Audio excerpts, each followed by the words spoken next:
সাহারির শেষ সময় এবং মুয়াজ্জিনের ফজরের আজান কিন্তু এক নয়, এটা মনে রাখবেন। 1 নাম্বার রোজা রাখবো প্রত্যেকটা ইনশাআল্লাহ। 2 নাম্বার তারাবি পড়বো 20 রাকাত ইনশাআল্লাহ। 3 নাম্বার আমরা কোরআন তেলাওয়াত সবচেয়ে বেশি পড়বো ইনশাআল্লাহ। 4 নাম্বার তাহাজ্জুদ পড়বো ইনশাআল্লাহ। 5 নাম্বার অন্যান্য আমল যত করা যায় গুণামুক্ত থাকার জন্য সর্বোচ্চ চেষ্টা করবো ইনশাআল্লাহ। 2 দিন পরেই আল্লাহ তাআলার কোরআনের মাস আসছে, আমাদের সকলের প্রতীক্ষিত মাস। গত সপ্তাহে আমরা আলোচনা করেছিলাম সূরাতুল বাকারার 185 নম্বর আয়াত। এই আয়াতের শুরুতেই আল্লাহ বলেছেন শাহরু রমাদান, রমাজান মাস, আল্লাযী উনজিলা ফীহিল কোরআন, যেই মাসে কোরআন নাজিল হয়েছে, অর্থাৎ কোরআনের মাসটা হলো রমজানের মাস। এই জন্য এবং আল্লাহ তাআলা এরপরে বলেছেন ওয়াবাইয়িনাতিম মিনাল হুদা ওয়াল ফুরকান। এই কথাটা, এই অংশটা খুবই গুরুত্বপূর্ণ। এই সময়ে আমরা অনেক প্রযুক্তি, বিজ্ঞান, লেখাপড়ার উন্নতি, রাজনীতি চর্চা, এই সব কিছু মিলিয়ে আমাদের সামনে ইসলামের বিধান এবং কোরআনের আবেদন, এই বিষয়গুলোকে দুর্বোধ্য করে ফেলছে আমাদের সামনে। এখন আমরা যারা ইসলাম মানতে চাই, আমরা যেন হতাশ, সব দিকে যেন বিভ্রান্তি, বিকৃতি। আমি সত্য পাবো কোথায়? আমি যদি সঠিক ইসলাম মানতে চাই, যথাযথ ইসলামের উপর উঠতে চাই, আমি এই ইসলামটা পাবো কোথায়? আল্লাহ এখানে বলো ওয়াবাইয়িনাতিম মিনাল হুদা ওয়াল ফুরকান। এই কোরআনের বৈশিষ্ট্য কি? এখানে সত্য এবং মিথ্যা দুইটা স্পষ্টভাবে বুঝানো আছে, বর্ণনা করা আছে, উল্লেখ করা আছে। এই জন্য এই কোরআনের আরেকটা নাম হচ্ছে আল ফুরকান। ফুরকান অর্থ সত্য এবং মিথ্যার পার্থক্যকারী। ঠিক যেই মানদণ্ডের ভিত্তিতে বা যেই নীতিমালার ভিত্তিতে আমি সত্য বুঝতে পারবো, মিথ্যা বুঝতে পারবো, সেটা হচ্ছে কোরআন। এবং এই কোরআনের আরেকটা অর্থ, কোরআন বলি না, কোরআন শব্দের অর্থ হচ্ছে যে সবচেয়ে বেশি পঠিত, মানে যে জিনিসটা সবচেয়ে বেশি পড়া হয় সেটার নাম কোরআন। কারনুন থেকে, মানে সবচেয়ে বেশি পড়া হয় যে জিনিসটা, সবচেয়ে বেশি যে জিনিসটা চর্চা হয় সেই জিনিসটা হচ্ছে কোরআন। তাই অর্থাৎ যেই ব্যক্তি কোরআন থেকে সত্য এবং মিথ্যা বুঝতে চায়, সঠিক দিন নিতে চায়, তার জন্য সুযোগ আছে। বুজুর্গরা রমাদান আসলে সকল কাজ বাদ দিয়ে দিতেন, অনেকে হাদিস পড়ানো বাদ দিয়ে দিতেন, বলতেন এটা কোরআনের মাস, এই মাসে শুধু কোরআন তিলাওয়াত হবে। আমরা তো আমি বলছি, আমিও পারি না, আমার মতো আলেমরাও পারে না। আমাদের সিস্টেমটা এমন হয়ে গেছে এবং আমাদের ইমানের আমলের দুর্বলতা এই পর্যায়ে আসছে যে আমাদেরকে রমাদানেও নিজের রিজিকের জন্য ফিকির করতে হয়, মেহনত করতে হয়। যাদের রিজিক আল্লাহ মসজিদের সাথে বেঁধে দিলেন, আমাদের ইমাম সাহেব, মুয়াজ্জিন সাহেবের মতো, তারা তো নূরুন আলা নূর, সোনায় সোহাগে। তাদের যেটা চাকরি সেটাই ইবাদত, সেটাই তাদের কর্ম। এটা তাদের জন্য আল্লাহ তাআলার বিশেষ দয়া। মানে আমার মাঝে মধ্যে মনে হয় যাদেরকে আল্লাহ বিশেষভাবে দয়া করেছেন তাদেরকে ইমামতি এবং মুয়াজ্জিনের জিম্মেদারি তাদেরকে দিয়েছে। সুবহানাল্লাহ বলেন। এটা কিন্তু ছোটখাটো বিষয় না। জগতে সবচেয়ে 2 জন গুরুত্বপূর্ণ ব্যক্তি, একজন মুহাম্মদুর রাসূলুল্লাহ সাল্লাল্লাহু আলাইহি ওয়াসাল্লাম, আরেকজন বেলাল হাবশি রাদিয়াল্লাহু তাআলা আনহু। এই 2 জনের গুরুত্ব, মর্যাদা কি কেউ কমাতে পারবে? এমনকি বেলাল হাবশির মর্যাদায় সম্মান দেখে মক্কার যারা সবচেয়ে দামি নেতা কাফের ছিল, তারাও ঈর্ষান্বিত ছিল, হিংসায় তারা বিরোধিতা করত। কি? আল্লাহ তাআলা কোরআনের মধ্যে বেলাল রাদিয়াল্লাহু তাআলার শানে আয়াত নাজিল করেছেন। যখন তারা দেখলো বেলাল বাইতুল্লাহর উপরে দাঁড়ায় আজান দেয়, তখন তারা হিংসা করছে, তারা বিরোধিতা করছে, বলে এটা কেমন ধর্ম, যে ধর্মে বেলালের মতো গোলাম বাইতুল্লাহর উপরে উঠে আজান দিতেছে। এত সম্মান যে ধর্ম এই গোলামকে দিছে। আর আমাদের মতো দামি মানুষ, কেউ মন্ত্রী, কেউ এমপি, কেউ দানবীর, কেউ ব্যবসায়ী, শাসক শ্রেণী, সব দেখেন না 2 দিন আগে যা হয়েছে দেশে, তা তো অনেক বেশি হওয়া থেকে আল্লাহ বাঁচাইছে, তাও তো কম হয় নাই। এই যে আমরা মনে করি যে সেটাই সর্বোচ্চ সম্মানের মালিক। দেখেন ওখানে যায় এই মন্ত্রী বা এমপি হইতে পারলে আমরা আয়াত পড়ি, ওয়া তুইজ্জু মান তাশা ওয়া তুযিল্লু মান তাশা। এটা পড়ছি না, অনেক মন্ত্রী পড়ছে, যারা বিজয় হয়েছে তারা পড়ছে, তাদের পক্ষে যারা তারা পড়ছে, ওয়া তুইজ্জু মান তাশা ওয়া তুযিল্লু মান তাশা বিয়াদিকাল খায়র, যে আল্লাহর হাতে সম্মান অসম্মান, যাকে ইচ্ছা আল্লাহ কল্যাণ দান করেন। এটা পড়ছে।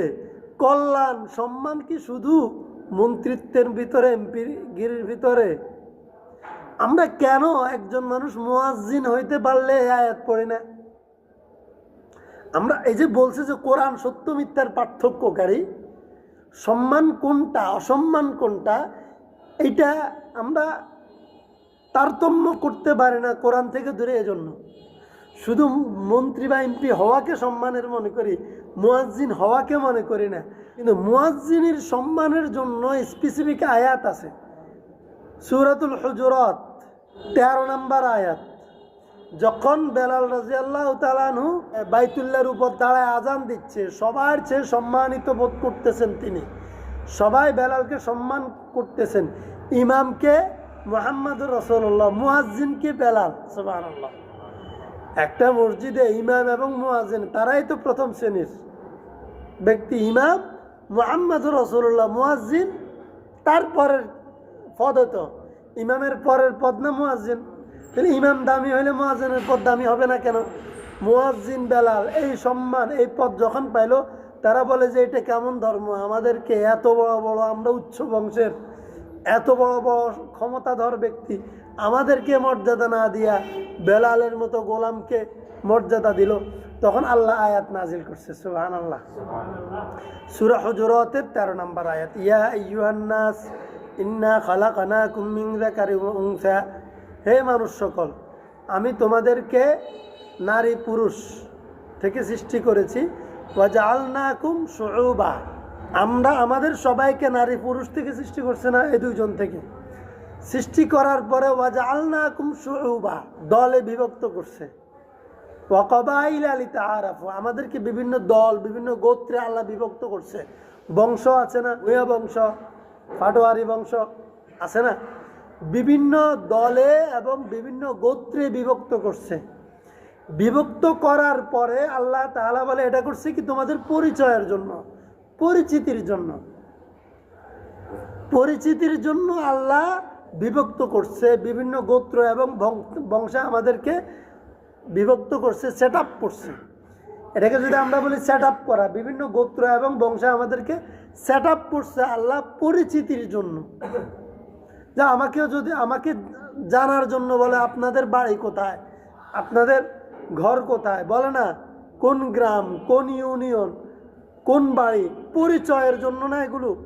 এগুলো বংশ পরিচয়ের জন্য, বিভিন্ন ক্লাসিফিকেশন হয়েছে পরিচয়ের জন্য, কিন্তু সম্মানের জন্য না। এটা কেউ মন্ত্রী, কেউ এমপি, কেউ শাসক, কেউ শাসিত, কেউ নাগরিক, এটা পরিচয়ের জন্য বিভক্তি। আল্লাহ বলে সম্মানের জায়গা কোনটা, ইন্না আক্রামাকুম ইনদাল্লাহি আতকাকুম। সুবহানাল্লাহ। যে যত বড় মুত্তাকি সে তত বড় সম্মানী। সুবহানাল্লাহ। তাহলে সম্মানের মানদণ্ড আল্লাহ করছেন কোনায়, তাকওয়ার উপর, ক্ষমতার উপর নয়। এখন কথার লগে যে বলে যে এই ওয়া তুইজ্জু মান তাশা, তাহলে যিনি ইমাম হয়েছেন তার জন্য আয়াত, যে সবাই বলবে দেখছো আল্লাহর হাতে সম্মান, আল্লাহ ইমাম সাহেবকে সম্মানিত করছেন ইমামতি দান করে, আল্লাহ মুয়াজ্জিনকে সম্মানিত করছেন মুয়াজ্জিনি দান করে। ইন্না আক্রামাকুম ইনদাল্লাহি আতকাকুম, একজন মানুষ সাধারণ হয়ে খেটে খাওয়া হয়েও যিনি দিনে এনে দিনে খায়, মাটি কেটে খায়, অথবা তিনি রিক্সা চালিয়ে খায়, অথবা জুতা সেলাই করে খায়, অথবা উনি অনেক বড় ব্যবসায়ী, যেটাই হোক, তিনি যখন মুত্তাকি হবেন তখন তিনি সম্মানিত হবেন। সুবহানাল্লাহ। সম্মানের মানদণ্ড ব্যবসাও না, ক্ষমতাও না, গরিব হওয়ার মধ্যেও না, সম্মানের মানদণ্ড মুত্তাকি হওয়ার মধ্যে। ইন্না আক্রামাকুম ইনদাল্লাহি আতকাকুম। সুবহানাল্লাহ। তাহলে রমাদান আসছে, এই রমাদান আমাদেরকে সম্মানিত করার জন্য আসছে। সুবহানাল্লাহ। রমাদান নিজে সম্মানিত। আল্লাহর হাবিব সাল্লাল্লাহু আলাইহি সাল্লাম বলে, কদ আযাল্লাকুম শাহরুন আযীমুন শাহরুন মুবারাকুন, যে অচিরেই আমাদের উপর ছায়া দিবে এমন একটি মাস, যেই মাস মহামহিয়ান, মহাসম্মানিত মাস এবং বরকতপূর্ণ মাস। কোন মাস সেটা? রমাদান মাস। এই রমাদানের সবচেয়ে দামি ইবাদত হচ্ছে যে রোজা। সবচেয়ে দামি ইবাদত কি? রোজা। রোজা রাখবো আমরা শবে সাদিকের পর থেকে সূর্য ডুবা পর্যন্ত। এই সময় আমরা স্ত্রী সহবাস এবং যে কোনো কিছু খাওয়া এবং পান করা থেকে বিরত থাকব। কিছু খাবো না, পান করব না এই সময়। এবং ইফতার সাহারি করার সময় আমরা মুয়াজ্জিনের আজানের অপেক্ষা করব না। আমরা দেখব যে সাহারির শেষ সময় কোনটা। সাহারির শেষ সময় এবং মুয়াজ্জিনের ফজরের আজান কিন্তু এক নয়। ফজরের আজান পর্যন্ত অপেক্ষা করলে আমাদের সাহারির সময়, শেষ সময় ওভার হয়ে যাওয়ার রিস্ক আছে। আর যখন ওভার হয়ে যাবে, টাইম শেষ হয়ে যাবে, আর আমরা এরপরে এক ঢোক হলেও পানি খাবো, আমার রোজা সারাদিনের হবে না। এজন্য আমরা সাহারির শেষ সময় দেখব, মুয়াজ্জিন আজান দিচ্ছে কি দিচ্ছে না সেটা দেখব না। প্রত্যেকের ঘরে ক্যালেন্ডার থাকবে, প্রত্যেকের ঘরে ঘড়ি থাকবে। 2 নাম্বার, ইফতারি করার জন্য আমরা মুয়াজ্জিনের আজানের অপেক্ষা করব না, আমরা সেখানেও টাইম দেখব, মানে ইফতারির টাইম হয়েছে কিনা। টাইম হয়ে গেলে আমরা ইফতারি করে ফেলবো। যদি কোনো কারণে মুয়াজ্জিন আজান দিয়ে দেয়, অনেক সময় ভুল হয় না, মুয়াজ্জিনের আজানে অত ভুল হয়, তাহলে মুয়াজ্জিন, এরকম আমাদের জীবনেও আমরা দেখছি হয়েছে, মুয়াজ্জিনের ঘড়িতে ভুল ছিল, ভুলে আজান দিয়ে দিছে অনেক আগে, দৌড়ে গিয়ে আবার বলতে হয়েছে মাইকে, কেউ ইফতার করবেন না, ভুলে আজান দেওয়া হয়েছে, পরে সময় হওয়ার পরে আবার আজান দিছে। তাহলে আজানের অপেক্ষা করা যাবে না, আমরা সময়ে অপেক্ষা করব। কি যদি আমি দেখব আমার ঘড়ির কাঁটা ঠিক আছে কিনা, যখন দেখব ঠিক আছে, ঘড়ির টাইম হয়ে গেলে আমি ইফতার করে ফেলবো, এবং ঘড়ির টাইম শেষ হওয়ার আগে আমি সাহরি শেষ করে ফেলবো। এটা হচ্ছে যে রমজানের আমাদের সবচেয়ে গুরুত্বপূর্ণ বিষয়। এই রোজা রাখবো ইনশাল্লাহ। এবং সারাদিনে 1 নাম্বার কাজ রোজা, 2 নাম্বার কাজ তারাবি, 3 নাম্বার কাজ কোরআন তিলাওয়াত, 4 নাম্বার কাজ তাহাজ্জুদ। এই 4টা কাজ আমরা অবশ্যই করবো ইনশাআল্লাহ। করবো তো? 1 নাম্বার রোজা রাখবো প্রত্যেকটা ইনশাআল্লাহ। 2 নাম্বার তারাবি পড়বো 20 রাকাত ইনশাআল্লাহ। 3 নাম্বার আমরা কোরআন তেলাওয়াত সবচেয়ে বেশি পড়বো ইনশাআল্লাহ। 4 নাম্বার তাহাজ্জুদ পড়বো ইনশাআল্লাহ। 5 নাম্বার অন্যান্য আমল যত করা যায়, গুণামুক্ত থাকার জন্য সর্বোচ্চ চেষ্টা করব ইনশাআল্লাহ। এই কাজগুলো আমরা রমজান কেন্দ্রিক করব ইনশাআল্লাহ তাআলা। রমাদান কোরআন নিয়ে যেন আমাদের কাটানো হয়, আমরা চেষ্টা করব ইনশাআল্লাহ তাআলা। আল্লাহ তাআলা আমাদেরকে কবুল করুন, রমাদান কেন্দ্রিক সময়টাকে কাজে লাগানোর তৌফিক দান করুন। কুল্লু আমাল ইবনি আদম লাহু ইল্লা সিয়াম, যে আদম সন্তান যত আমল করে মানুষকে দেখানোর জন্য করে, শুধু রোজা ছাড়া। ফাইন্নাহু লি ওয়া আনা আজজি বি, আল্লাহ বলে যে মানুষ শুধু রোজা রাখে আমার জন্য এবং তার বিনিময়ে আমি দিব। অন্য তাতে বলছে ওয়া আনা উজুজাবি, এবং যে ব্যক্তি নিজে আমার হবে, তার রোজাটা আমার জন্য এমনভাবে হবে যে তার জীবনটা আমার জন্য কোরবান হয়ে যাবে, আর আমি নিজে তার হয়ে যাব। সুবহানাল্লাহ। এবং আল্লাহ রাসূল সাল্লাল্লাহু আলাইহি ওয়াসাল্লাম বলছেন লিসসাইমি ফারহাতান, রোজাদারের জন্য 2টা খুশি। কয়টা? এক নাম্বার খুশি ইনদা ফিত্রি, যখন সে ইফতার করবে তখন এই ইফতারের সময়টা তার জন্য আনন্দের, খুশির। ওয়া ইনদা লিকাই রাব্বি, এবং দ্বিতীয়টা হচ্ছে যে যখন তার সাথে আল্লাহর সাক্ষাৎ হবে তখন, অর্থাৎ রোজাদারের সাথে আল্লাহর সাক্ষাৎ যাদের হবে, আল্লাহর সাক্ষাতের যে গুরুত্ব, যে আনন্দ, রোজাদারের জন্য এই আনন্দের ব্যবস্থা আছে। আরেকটা কথা যদি বলি সেটা হচ্ছে যে আল্লাহ যেন এটা বুঝাইতে চায় রোজাদারের জন্য আনন্দ, মানে রোজাদার রোজা রেখে ইফতার করবে, আনন্দিত হবে। আর এই আনন্দটা তার শুধু ইফতারের মধ্যে সীমাবদ্ধ নয়, রোজাদার রোজা রাখার কারণে আল্লাহ হাসরের মাঠে তাকে সাক্ষাৎ দিবেন, সুবহানাল্লাহ। চূড়ান্ত আনন্দ সেখানে হবে। ওই যে আল্লাহ যে বলছে রোজাদারের আমি হব, তাইলে আল্লাহ যে রোজাদারের ভালোবাসার প্রেমাস্পদ হয়ে যাবেন, তাহলে প্রেমাস্পদ যদি তার ভালোবাসার ব্যক্তিটাকে সাক্ষাৎ না দেয় তাহলে প্রেমের কোনো দাম আছে? তো আল্লাহ যে ব্যক্তি রোজাদার, যে ব্যক্তি রোজা রাখবে আল্লাহর জন্য, আল্লাহ তাকে হাসরে সাক্ষাৎ দিবেন, সুবহানাল্লাহ। আচ্ছা, আর কোনো পুরস্কার দরকার আছে না? আল্লাহ আমাদেরকে আল্লাহর পছন্দের বান্দা হিসেবে কবুল করুন, আমিন।